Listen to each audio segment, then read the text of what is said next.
Shall we start by this online video conference, the seminars?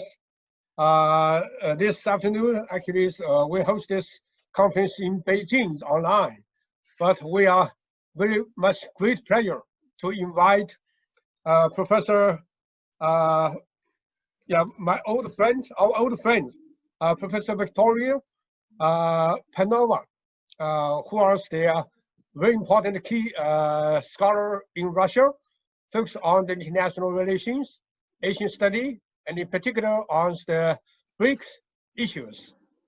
So Victoria is our old friend. So we are, close relations with each other on academic exchange.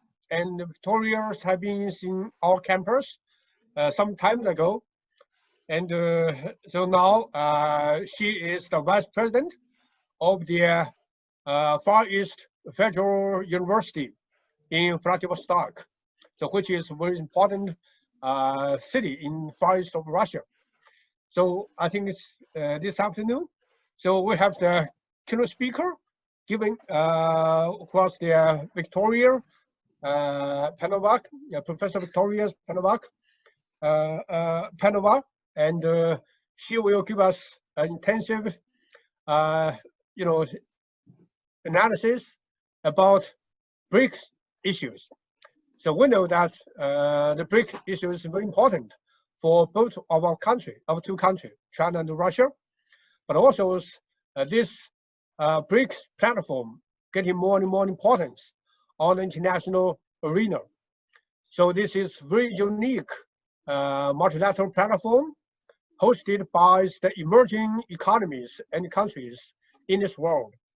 So the major countries from developing country, of course, Russia is not a real developing country, but majorities of role players within this big platform are developing country, including China. But Russia also takes one of the most important role in this platform of BRICS. So in particular this year, because of the pandemic issue, so many countries, including China, Russia, Brazil, Indians, getting more, problematic issues by this way. So how to enhance the cooperation between us, not only bilateral way between China and Russia, but also in multilateral way on their BRICS platform. So which is important concern by all of us in China and in Russia. So I'm sure that Victoria has very much insightful points about this kind of issues, right? So this afternoon, we are very honorable to invite Victoria, Professor Victoria Panova, firstly, to give us a lecture, speech to our faculties, not only in CFAU, China Foreign Affairs University, but we also invite some other scholars. One is from Guangzhou, actually in southern part of China, Professor Wu Zhen, and we also have some other students, PhD students and MA students from the China Foreign Affairs University. So this is the not only big group to attend this important events, but I'm quite sure that Professor Victoria Panova give us an important lecture.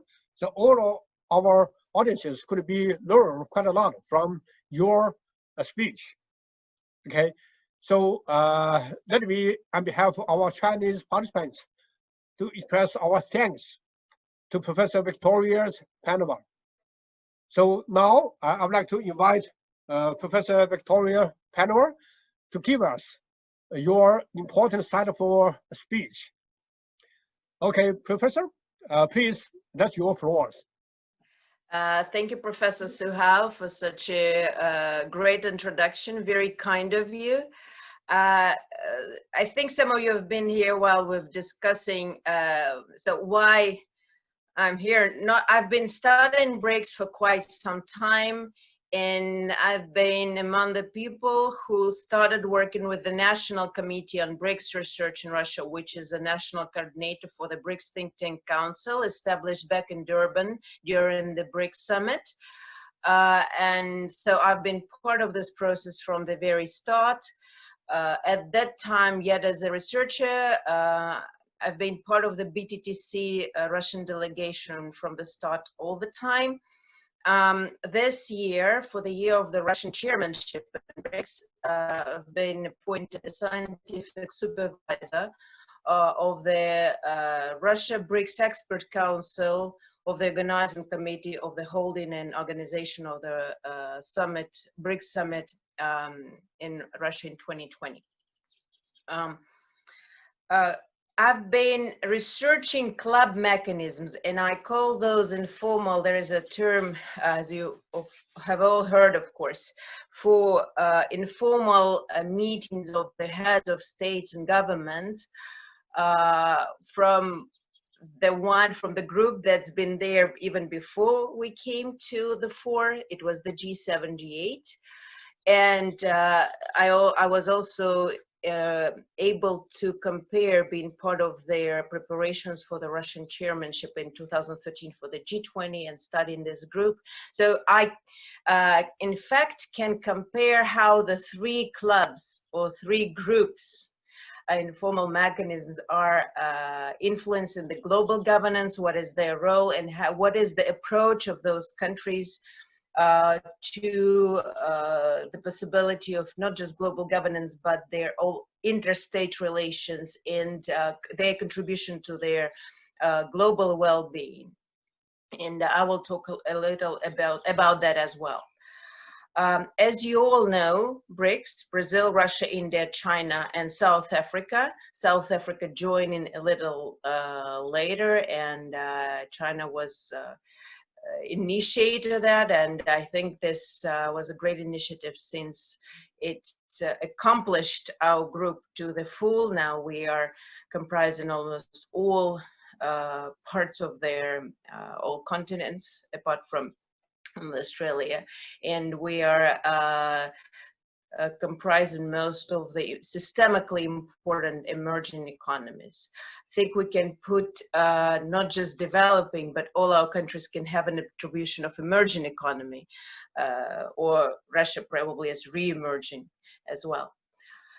So we realized commonality of our interests yet back in 2000s, in the early 2000s.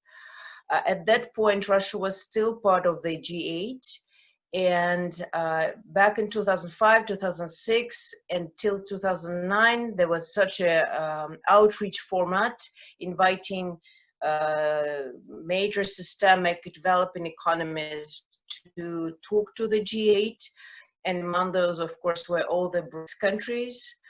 It was known as from 2007 as a Heiligendamm process, so it was institutionalized. But before that, both UK and Russia during its chairmanship invited those countries. What was different in 2006 with Russia's approach to inviting those countries, that Russia didn't consider this to be those to be invitees. For Russia, those were absolutely equal important partners who deserved to be full part of the process. And during the work of 2006, we realized it even more, because we had so many points of convergence between us, much more than between either of us and the rest of the G7, that we grew into the idea that we have to be holding meetings together. We have to be coordinating our positions. There are a lot in common that we have, and this can be only achieved when we are getting together. And thus in 2006, apart from briefing everybody on the developments of their what was discussed in the G8, it was absolutely open. We also had a side meeting of our foreign ministers on the sidelines of the UN General Assembly. And from 2009, we already have a full-fledged summit held at our initiative, but with the support of rest of our BRICS partners, but in Yekaterinburg. Nevertheless, I should say, while it was Russia was the first chair and Russia's initiative, this wouldn't have happened without intense help and with the full support of China. And that it actually gave their reason for some of our researchers to say that BRICS, Russia and China are the mother and father of BRICS. So we are holding equal responsibility and equal equal floor for forming this this particular mechanism. And I think in today's realities, it is probably the most fit grouping that can overcome current crisis. Let me explain why I think so.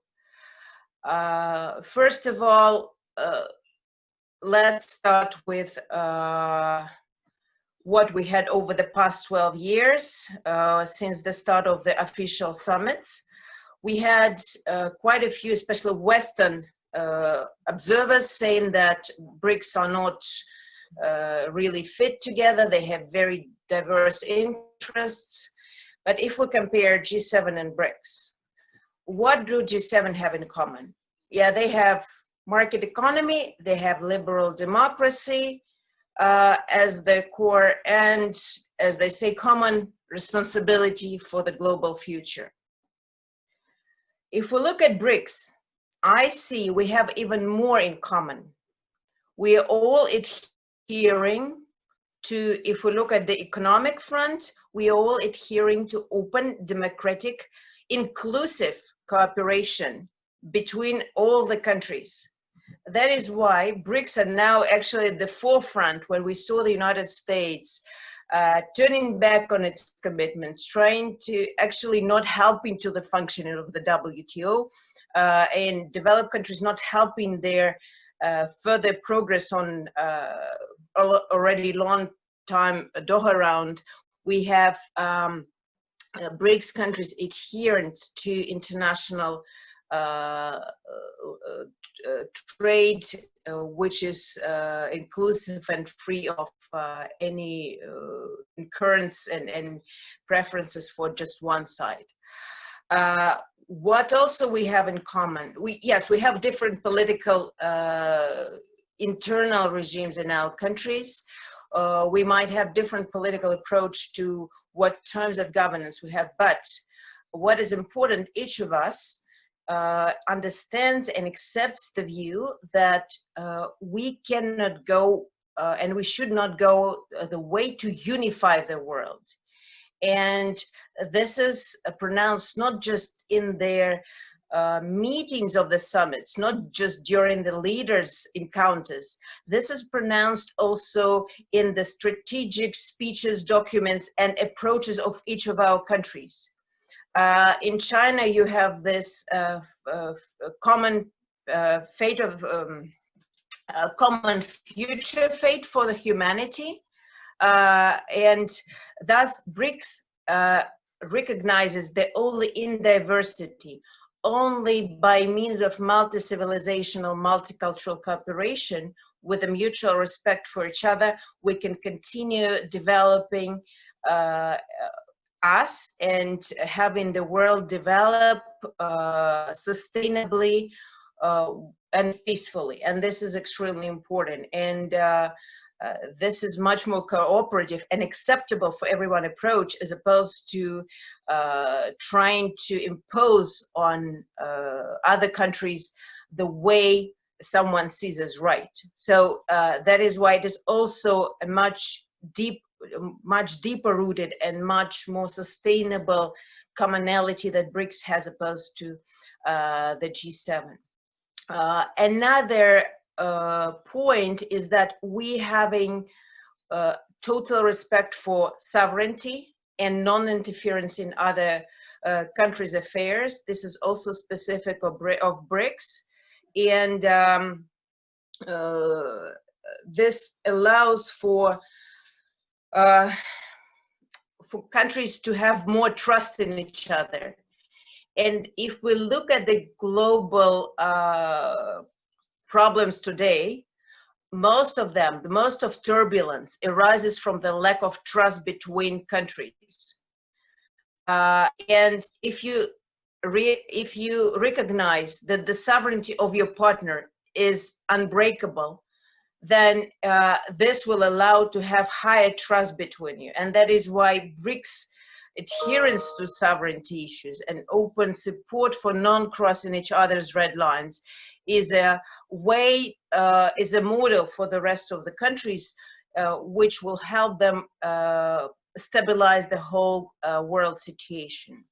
And probably last but not the least, we are adhering to their UN centrality. United Nations remains the only universal organization that comprises of all the countries that are present and recognized at that time being. Of course, we have Russia and China who are permanent members of the Security Council, and the rest of the 3 countries important but not having special status. But the democracy of the UN is nevertheless undeniable. Each country is a one vote. It's not like IMF or World Bank, which we are not, of course, looking to break. We have BRICS also sustainably working to reform those organizations to reflect current situation. We managed with a common position to do it back in 2009 with rising EBITDA quotas, cumulative quotas. Not much success with the promised second review. It's been postponed to 2023.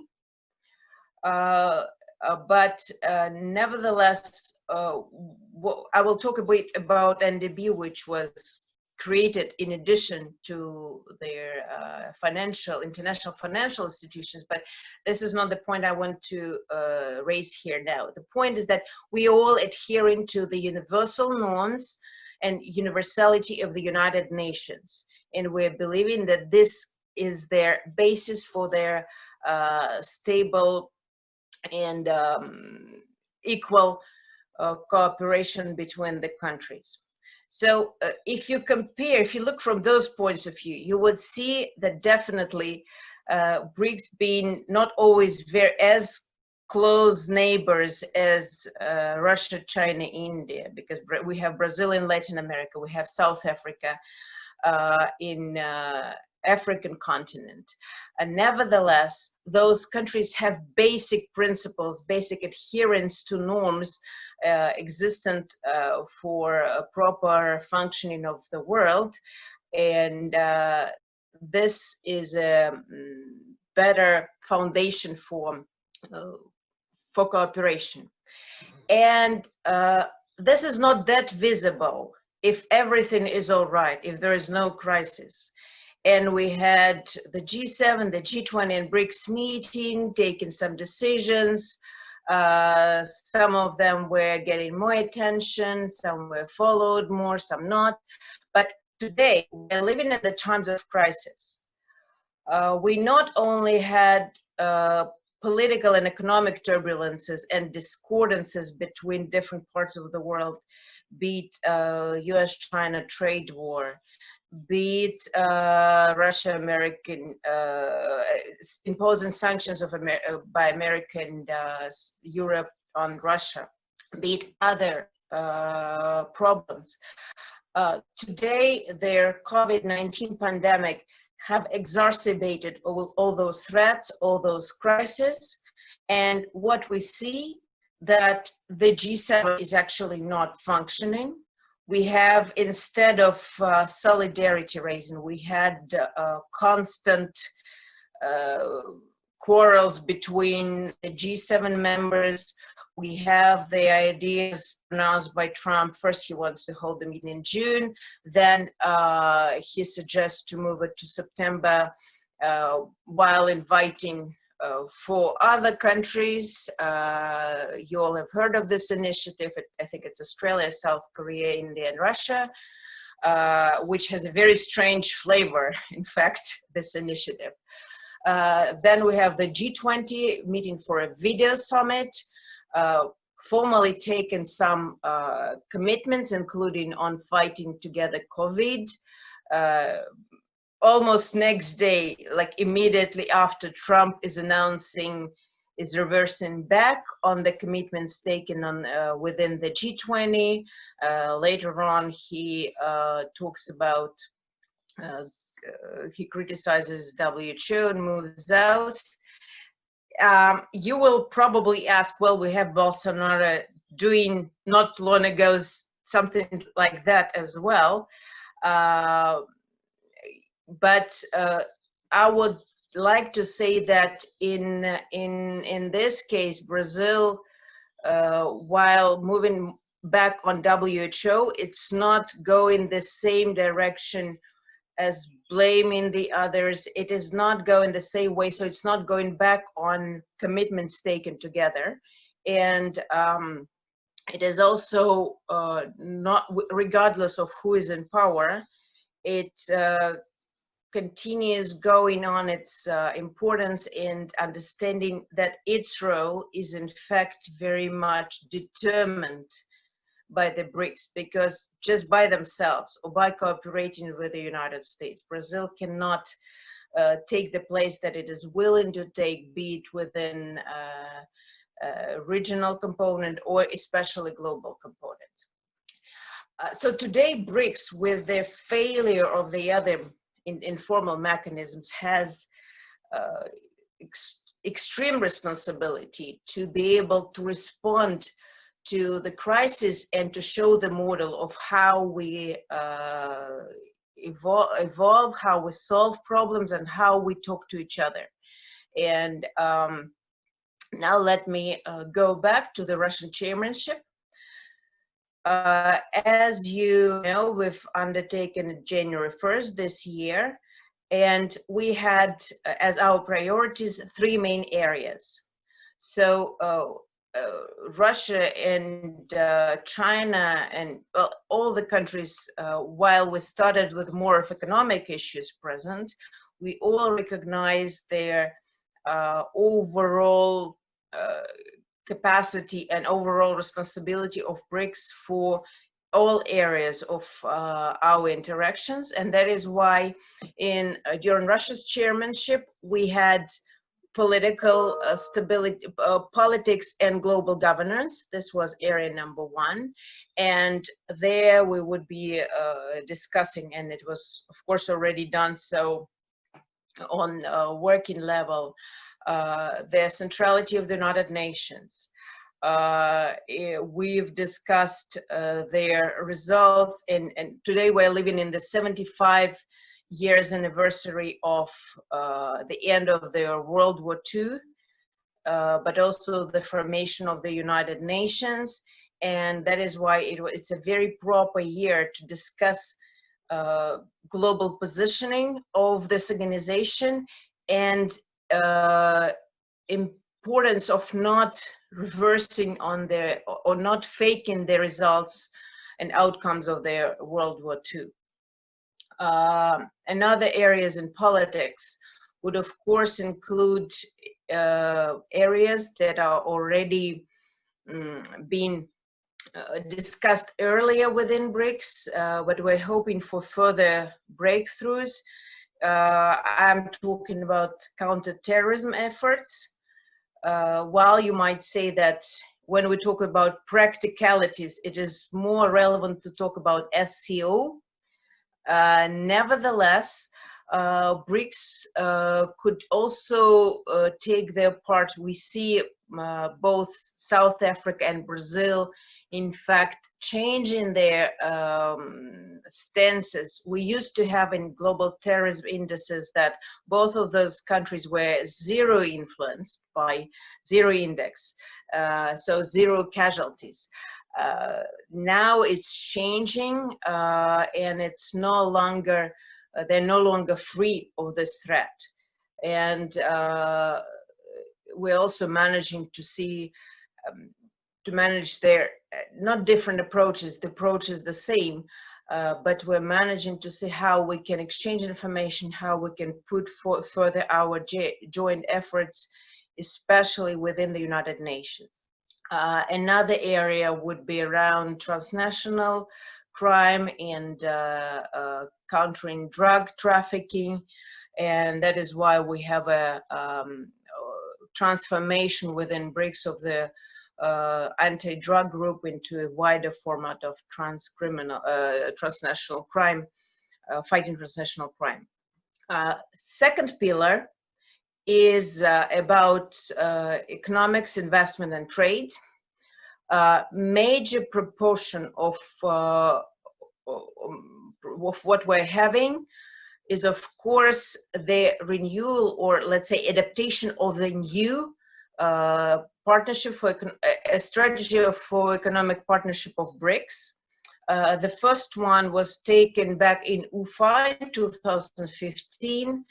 We had it adopted, and it comprised a number of areas that would enhance cooperation between the 5 countries.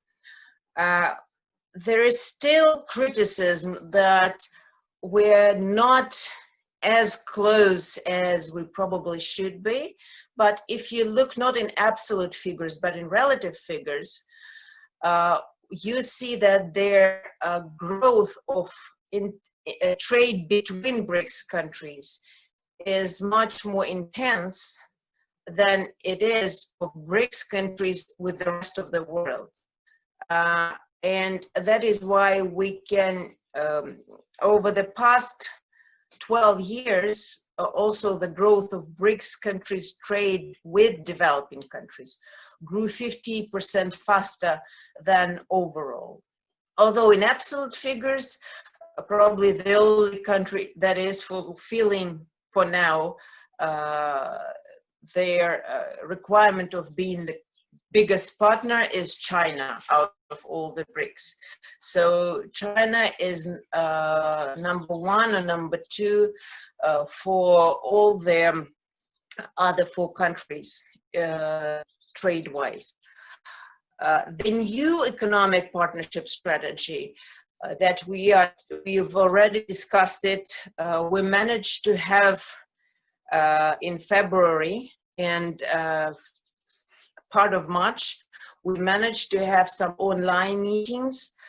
Some of them were of dual mode, including with the CGT, and also there was a big conference organized by the Ministry of Economic Development of Russia.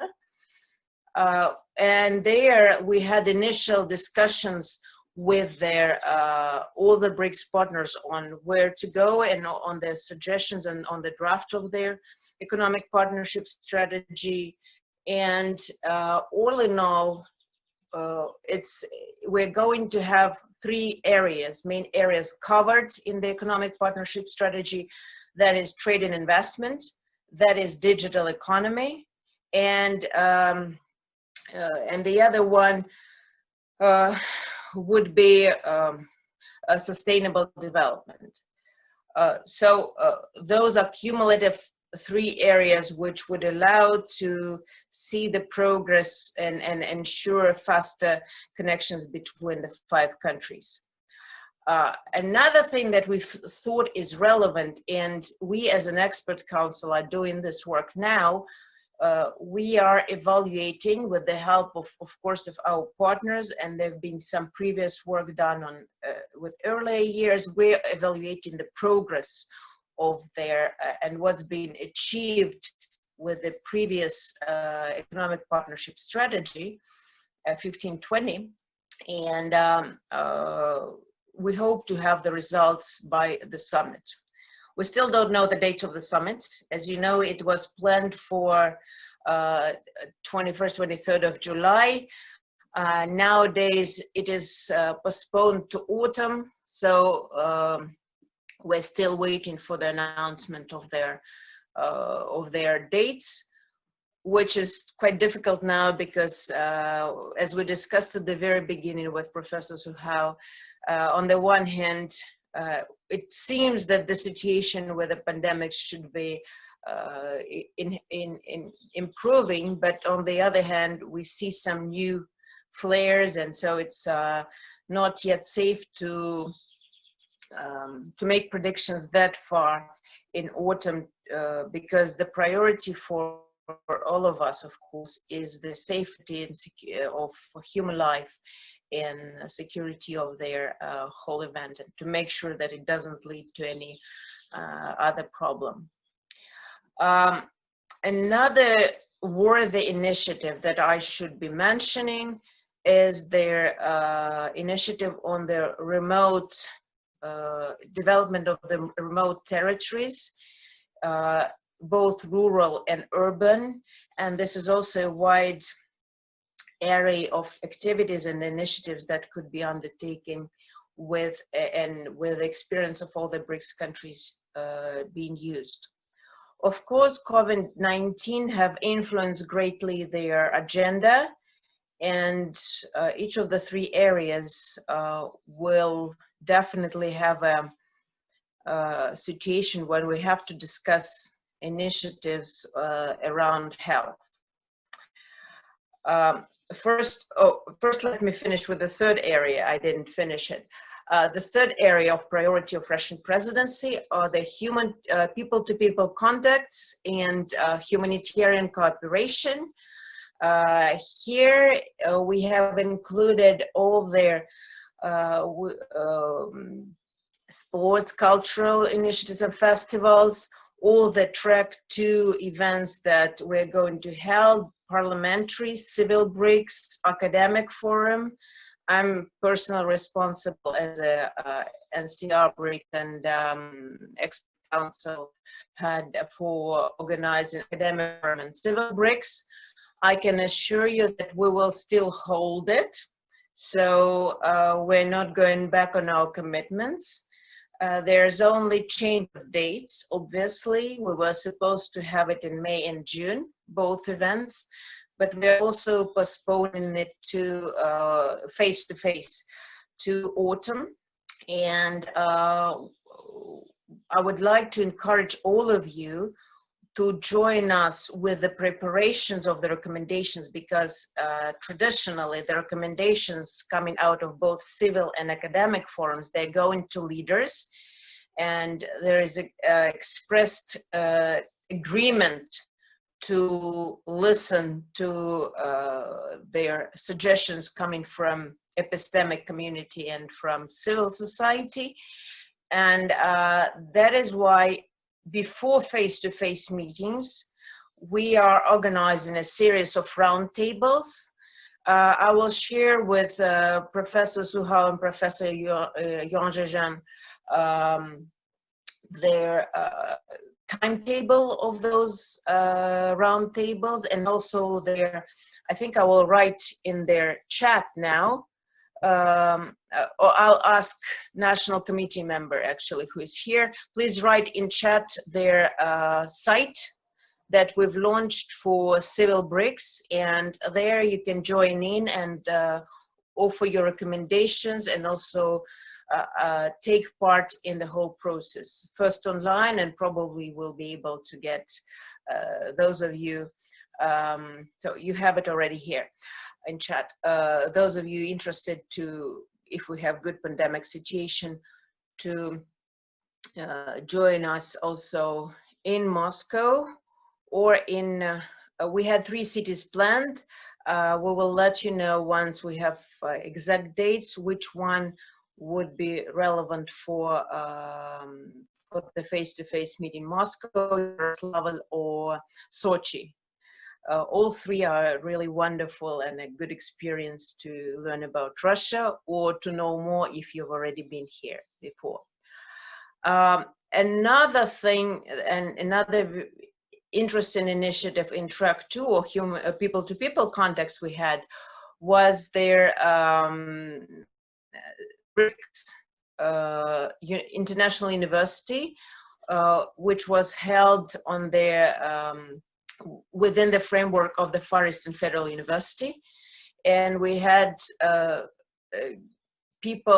we had students from all the BRICS countries. Unfortunately, pandemic brought some corrections to it, but those who came, students, we had the reports, it's not finished yet, that they believe this is probably a good practical step forward, because earlier, as you remember, we've launched, and it was adopted, it was approved by leaders, we've launched BRICS Network University and BRICS League of Universities, and those are very important. They are meetings, but for real youth exchange, for real youth meetings and their ability to learn about each other, this initiative might be of great value, because they actually live in their country of the chair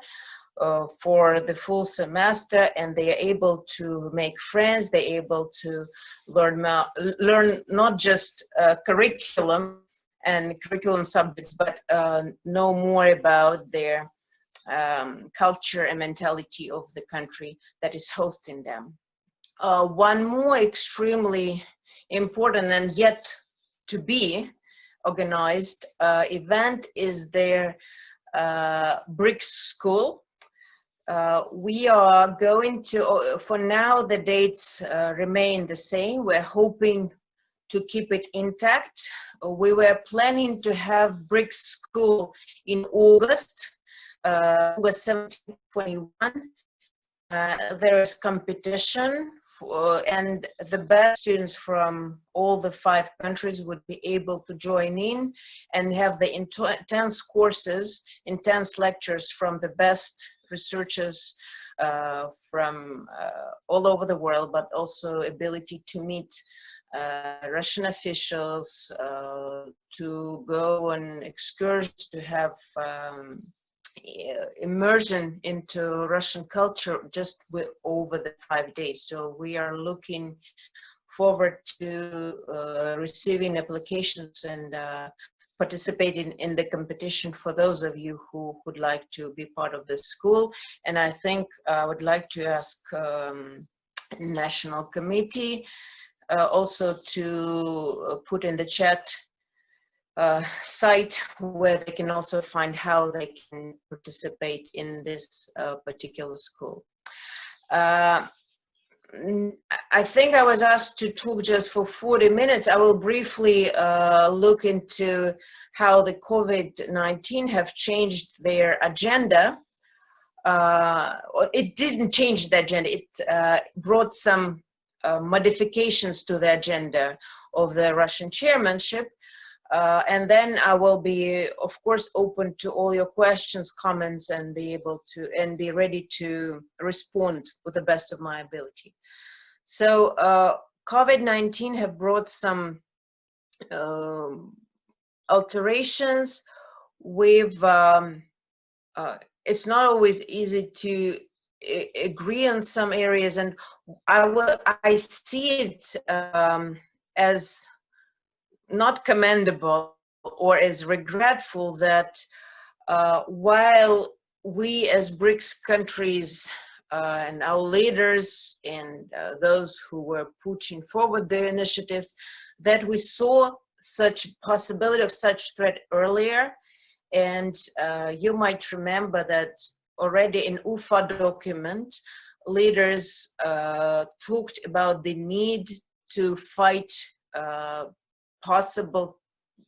to fight pandemics and infectious diseases, and to ensure that there is a good preventive network and cooperation network of between the countries to prevent such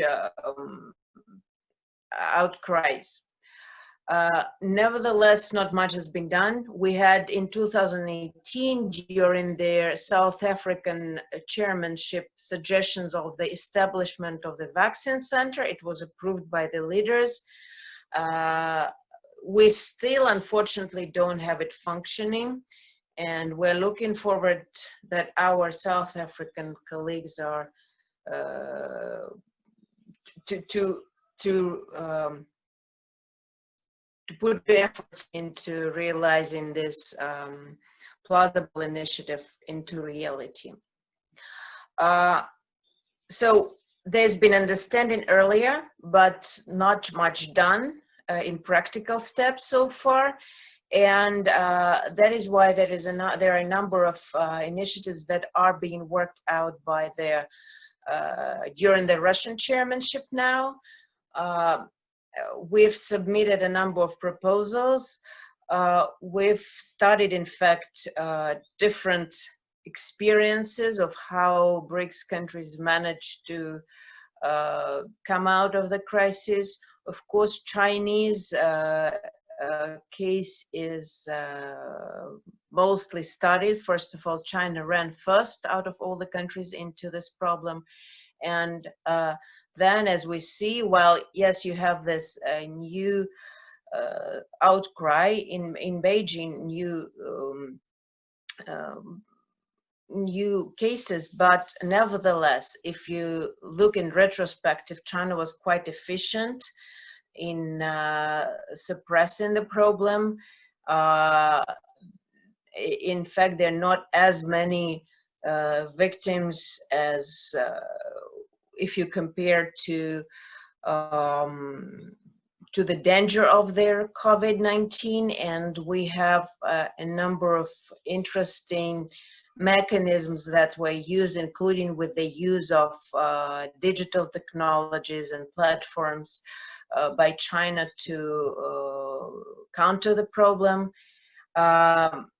There is also need to have more intense cooperation between our scientists in terms of developing vaccine. That is why I've been talking about the need to finally put into practice the vaccine center. But while we have it absent on the ground, to have better cooperation between all the 5 medical biochemists, biomedicals, to work on their joint vaccine probably.